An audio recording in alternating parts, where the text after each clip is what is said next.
வணக்கம். என் பெயர் பிரதீப் குமார். நான் அக்குபஞ்சர் மற்றும் எனர்ஜி ஹீலிங் பயிற்சி செய்து கொண்டிருக்கிறேன். வேர்ல்டு ஸ்கில் கவுன்சில் சர்டிஃபிகேட்டிற்காக இந்த வீடியோ தற்போது எடுக்கப் போகிறோம். இதில் 2 பாகமாக பிரிக்கலாம். முதலில் அக்குபஞ்சர் சிகிச்சை எப்படி பண்ணுறது என்பதை பார்ப்போம். பிறகு எனர்ஜி ஹீலிங் டெக்னிக்கை பற்றி பார்ப்போம்.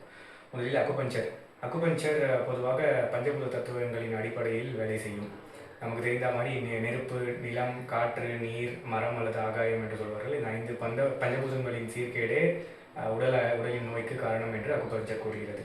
தற்போது அதன் பஞ்சபூதத்தின் செயலை நாம் நாடியின் மூலம் பார்த்து அறிந்து அதற்கேற்ற மூலக புள்ளிகளை தேர்ந்தெடுத்து அதில் ஊசியை செலுத்தும் போது அந்த மூலக சீர்கேடு சீரடைந்து உடலில் உள்ள உபாதைகள் அனைத்தும் சரியாகிவிடும். இப்போது எப்படி சிகிச்சை செய்வது என்பதை பார்ப்போம். முதலில் நாடியை பார்ப்போம். நாம் இப்போது பார்ப்பது மூலக நாடி அல்லது டீப் பல்ஸ் என்று சொல்வார்கள்.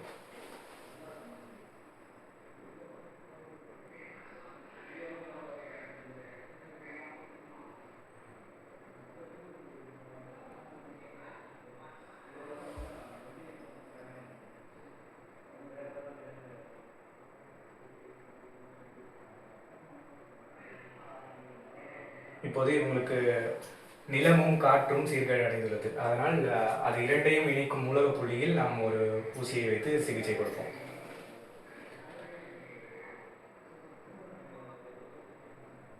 ஒரு 20 முதல் 30 செகண்ட் வரை வெயிட் பண்ணலாம்.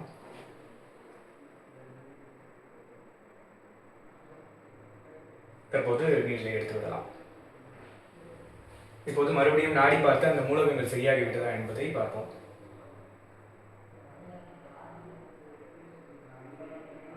மூலகங்கள் சரியாகிவிட்டது. இதன் மூலம் அவருடைய உடல் உபாதைகள் எதுவாக இருந்தாலும் சரியாகிவிடும். நன்றி, வணக்கம். வணக்கம். தற்போது எனர்ஜி ஹீலிங் சிகிச்சை முறையை பார்ப்போம்.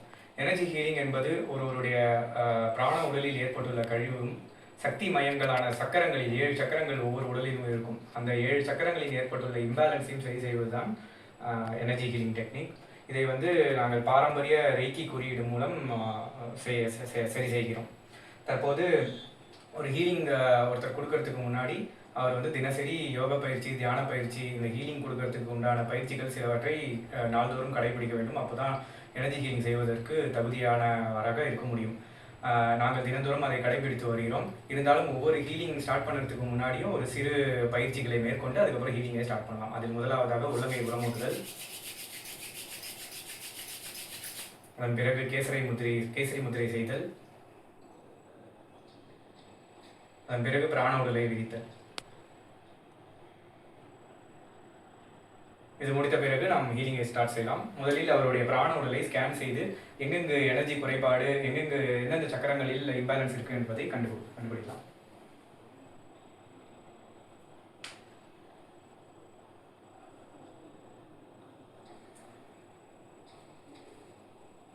இவருக்கு பார்த்ததில் ஒரு 2 சக்கரங்களில் குறைபாடு தெரிகிறது, காலில் எனர்ஜி குறைபாடு தெரிகிறது. தற்போது சிகிச்சையை ஆரம்பிக்கலாம். முதலில் இவருடைய பிராண உடலை கலைக்க வேண்டும். பிறகு ஒரு சில குறியீடு போட்டு அவருடைய பிராணத்தில் உள்ள கழிவை நீக்க வேண்டும்.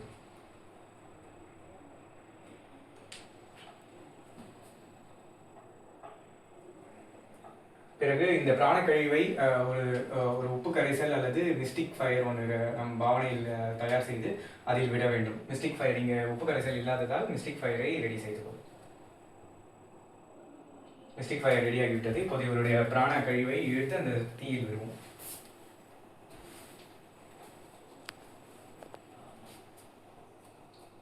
இப்போது இவருடைய பிராண கழிவு அனைத்தும் அந்த தீயில் போகிவிட்டது. இப்போது அவருக்கும் அந்த தீக்கும் உண்டான கனெக்ஷனை கட் செய்வோம். கட் செய்து சீல் செய்து விடுவோம்.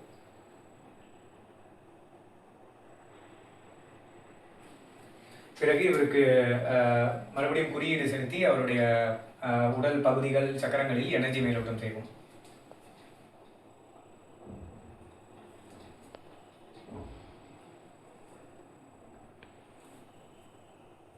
பிறகு இவருக்கு சக்கரங்களுக்கு எனர்ஜி மேலோட்டம் செய்வோம்.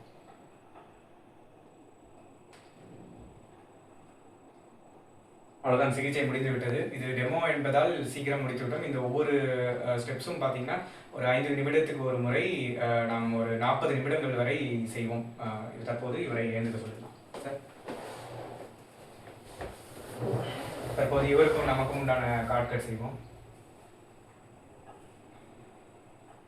இதன் மூலமாக இவருடைய எனர்ஜி இம்பேலன்ஸ், சக்கரங்களில் உள்ள இம்பேலன்ஸ் அனைத்தும் சரி செய்யப்பட்டது. இதனால் இவருக்கு நாள்பட்ட உடல் மன பிரச்சனை அனைத்தும் தீர்ந்துவிடும். நன்றி, வணக்கம்.